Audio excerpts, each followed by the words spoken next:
Good evening, ladies and gentlemen, great minds. Thank you for this opportunity. Pastor Sagi Johnson has been my friend for quite a while. Um, Thank you for giving me this platform to be able to speak to great minds today. My name is Constant Asavia. I'm from Ondo State, Idoani to be precise, the biggest small city that have produced great minds in this country. And I currently live in the United States of America. I'm an IT analyst and cybersecurity expert. Prior to coming to the United States, I used to work with a big firm, IT firm in Nigeria, where I learned a lot of the things I know about IT. And this company was started by two brothers from their garage in Lagos. And that story really encouraged me and prompted me to have my own organization.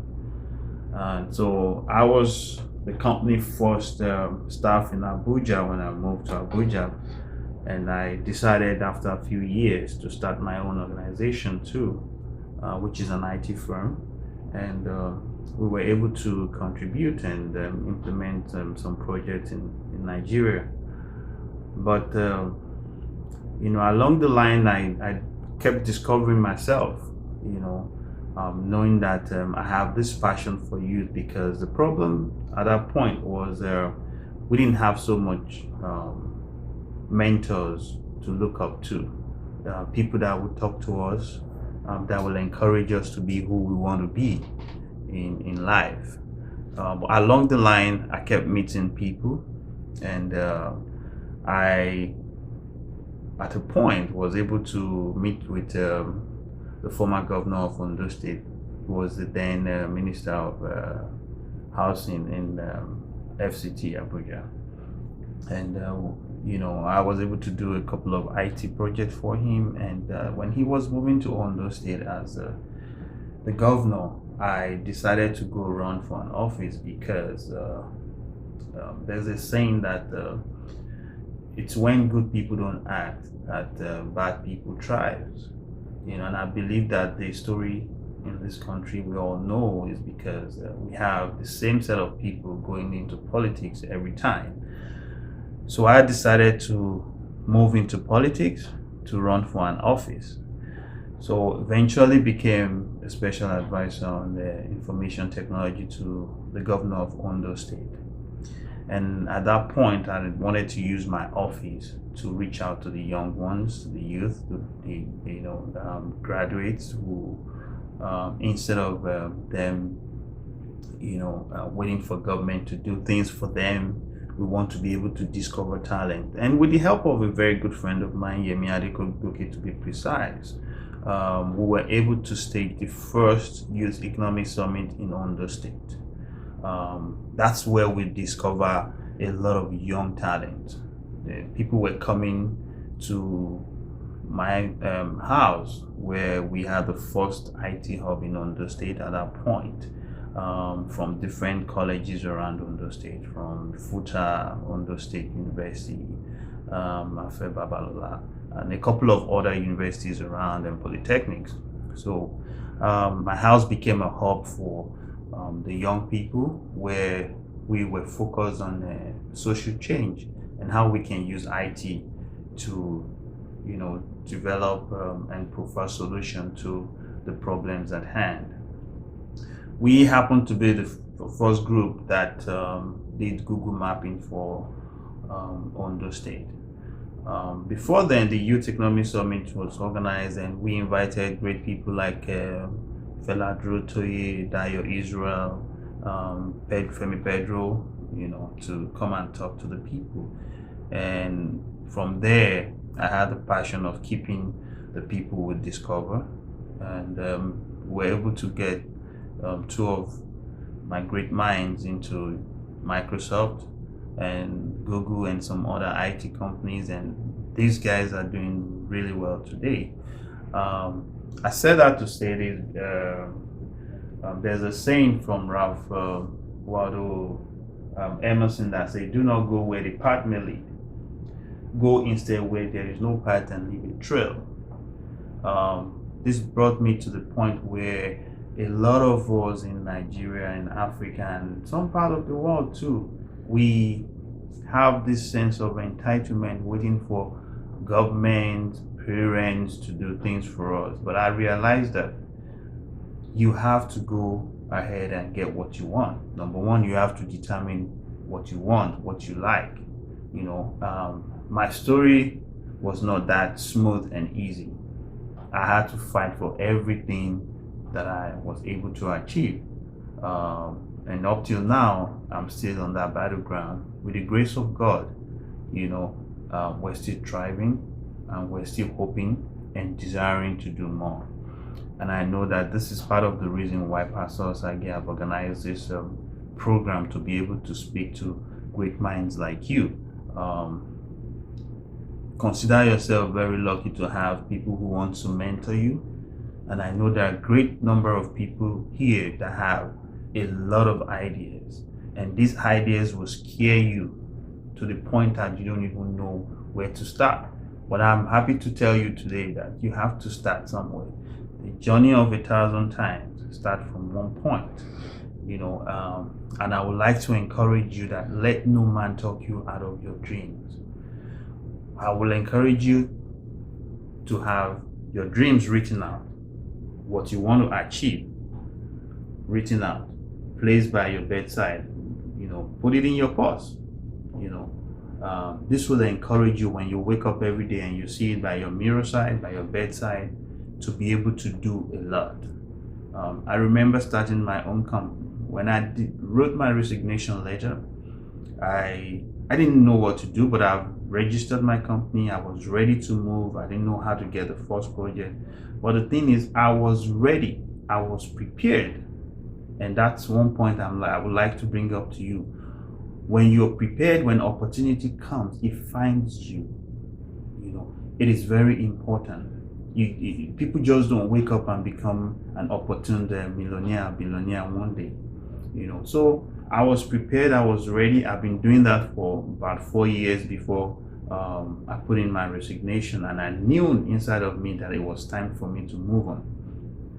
And I tell you this, the first week after my resignation, I woke up, I was at the bank, and I met an old friend who had an opportunity.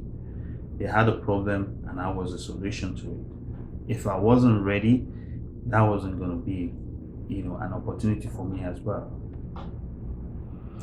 So I was ready, and the opportunity came, and before you know it, it opens up a lot of market for me. And because of the high standard I got from my former company, I was able to do more. I was able to be focused, and this really helped us grow the company, and we're able to impact a lot of people. My aim in life has always been to invest in human beings. That's the greatest investment you can ever do in life. And which brings me to today's topic, which says the strategy on how to emerge as a social change agent. Let me define a social change agent for you. In my note here, it says social change is the process of shifting attitudes, values, and actions to address social problems in a positive way. What do we mean by that? Every society, every community have their own challenges. I won't call it problems, I'll call it challenges, ranging from challenges to feed people, produce enough food for people, education, transportation, and think about anything and everything in life. They're all challenges. Me and you are here today. We can talk to each other. I'm in the United States because some people saw it a challenge and they were able to provide a solution to it. I will say this first. Who are you? What is your passion? What do you want? How do you want to be part of the people that change the world for better? Unfortunately, we've had a lot of leaders that we can call good leaders. And today, I would like us not to look at those people. I want us to look at ourselves to being a social change agent. People that will bring positivity to our countries, to immediate family. And first of all, from years of studying great people, I realized that their focus is not about their pocket. It's not about their selfish interest. Their focus is solving humanity problems. And that's exactly what gives them the platform to reach out to the world. You want to talk about Microsoft, you want to talk about Google, you want to talk about Facebook. These are people that were looking for opportunities to connect people in one way or the other. One thing I realized let's talk about Microsoft for a while. I realized that when they started pushing their product. And if you go to everywhere and anywhere, you have copied products that were, not licensed, that were copied, that were stolen. And you know what he told his people? He said, let them be able to do that. He gave them the opportunity to be able to copy. But this is an age where we got to, and I think that's the future he's been looking at, where for you to have any Microsoft product, you need to log on. You need to be on the internet. Now you can't steal it anymore, except somebody gives you their own access, but somebody must pay for it. So all those years was the free marketing years for him. He was able to distribute, he was able to put his product on everybody's face, and today you can't do without it anymore, but you have to pay for it. Same with the likes of Google, same with the Facebook. And there's an opportunity that came out not too long ago about Zoom. Zoom was working with a big company, but he needed to reach out to his wife. He wanted to talk to his wife on video because he couldn't travel all the time, and the company said no, that it's not a good idea. There were so many competition around it. But these guys today, this year alone, the pandemic has given him the opportunity to rise to the occasion. Every organization, a lot of schools and churches use Zoom today. So I want you to think about what you want. I want you to think about how you want to impact your environment, how you want to impact the next people, the next person sitting beside you, how you want to create positive environment. Look at us in Nigeria. We have all the resources we can think of in the world, but yet we're still where we are today. Why? Because of bad leadership. What do you want to do to change the notion of bad leadership? It starts from you talking to your folks about going out and voting without selling their next 4 years. It starts about your conscience. It starts about what you want to do to stay positive. If you sell your 4 years with how much right now, then you don't have a reason to complain that the leaders you have are not doing well. But if you stand your ground and choose the right leaders, you can go back and challenge them and say, yeah, I voted for you, and these are the things I need from you. A lot of us are out of the country right now because the countries we're in were built by great-minded people, the great-minded people. And the same thing with Nigeria. We can be there. We can become the best country in the world with great leaders like you, and you can be better for yourself and your society. Because today, if you create an opportunity, you will be able to employ a lot of people and put food on other families' tables. So I want to encourage you today, ladies and gentlemen, that nothing can stop you but yourself. I want to be able to tell you that if we can be where we are today, with all the struggles, without great mentors around us, but the little we have, we were able to encourage ourselves. We were able to fight through. And I tell you, Nobody is going to give you on the platter of gold.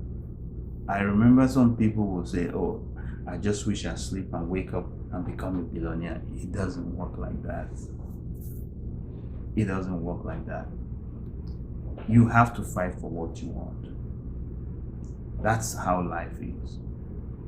Even when you pray, when you are created, God has given you everything that you need to become who you want to be. The purpose He has created you, He has given you all the resources for that. But the problem is we do not act. The Bible says faith without works is dead. So if you don't work and you say you have faith, you are deceiving yourself. Take the right first step.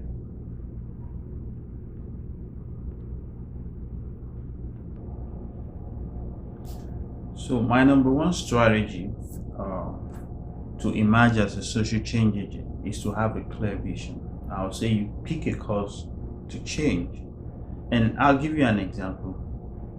I know a lot of us know about Akon, the popular African American musician.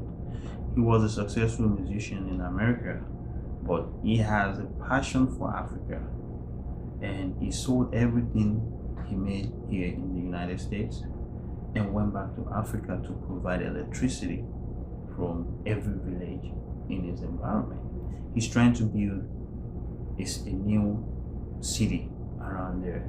He went to all the villages and he's still doing it. He's still providing that change. One of the greatest problems we have in Africa is electricity, constant electricity, especially for people in villages, which is one of the reasons a lot of us are moving to the cities.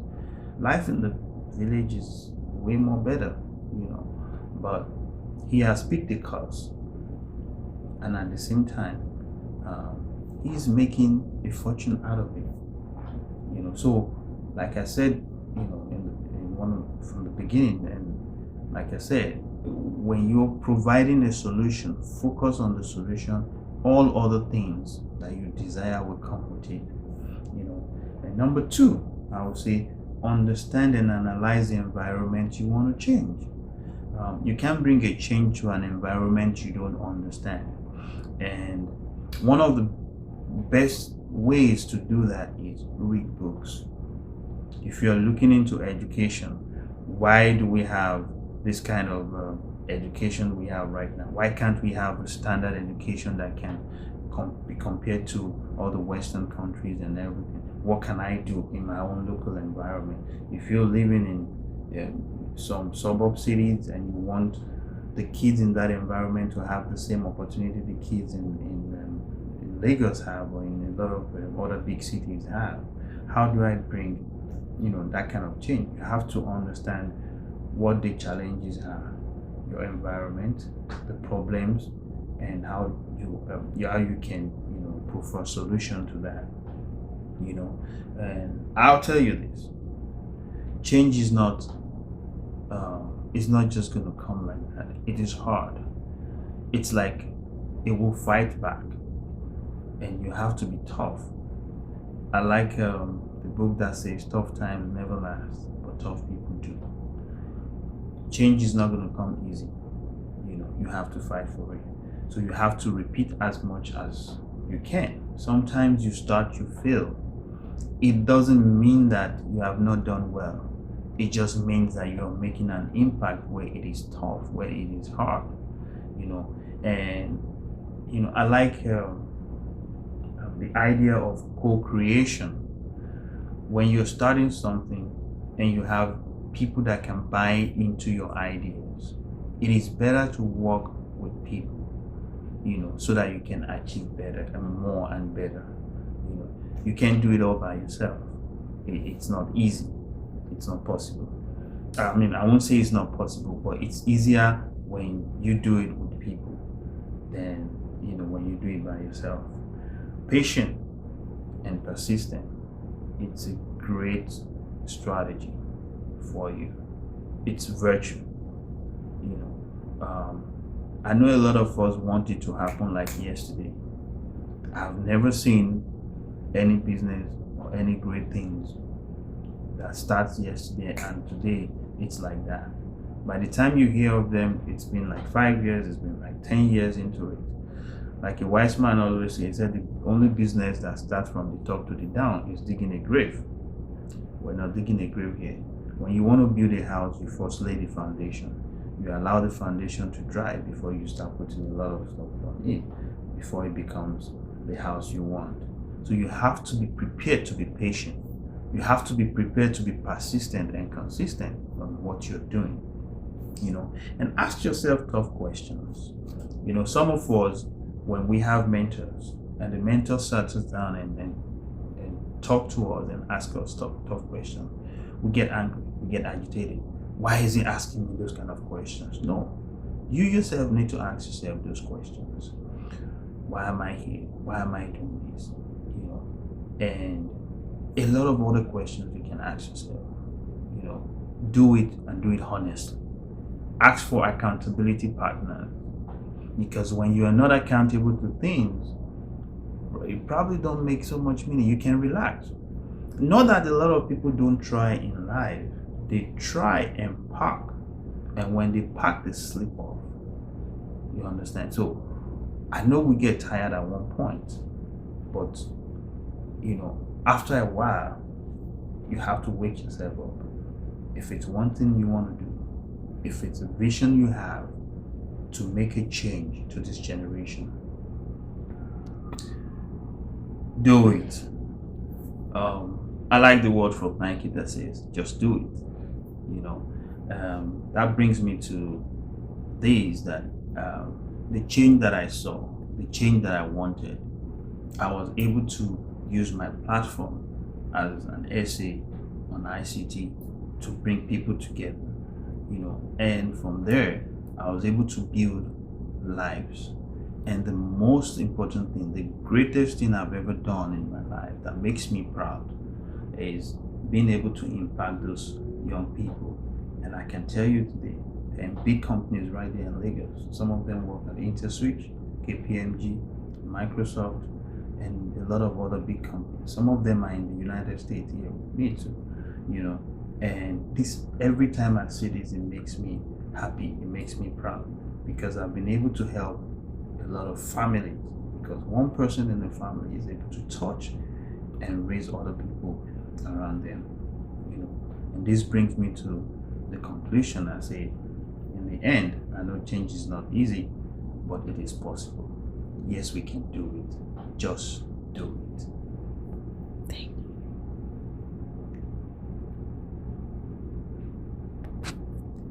Thank you.